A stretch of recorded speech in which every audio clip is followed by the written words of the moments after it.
Qaysi kalla bilan ingliz tili o'qidim o'zim ham bilmayman. Ingliz tilini boshlagan kunim o'rtoqlarim bilan oqibatda uzdim. Dunyoda bitta men ingliz tili o'qiganga o'xshayman. Avvallari o'rtoqlarim bilan har kuni ko'chaga chiqib simichka chaqardik. Hozir simichka tugul ko'chaga ham chiqmayapman.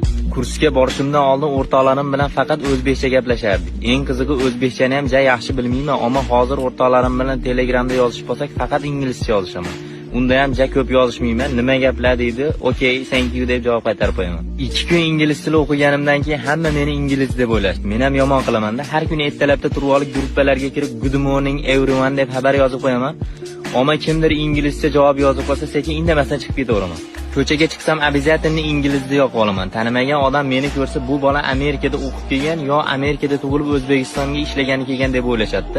Lekin ular meni 8-marta beginnerda tugatib, hali ham zamonlarda farqiga bormayotganimni bilishmaydi. Lekin do'stlarimdan shuncha uzoqlashganim sari ular meni umuman unutib yubormaydi. Har kuni ovozli xabar tashishadi. Do'stim qachon IELTS olasiz deb.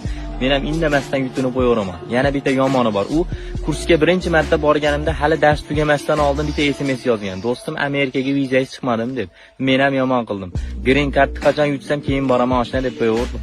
Lekin shu o'rtoqlarimni boriga shukr. Bunday o'ylab qarasam, ingliz tili o'qiganimdan beri do'stlarimga umuman vaqt ajratmayapman ekan. Hali IELTS olay hammasiga osh kerakman. Ish qilib ungacha ketishib yaramasa bo'ldi.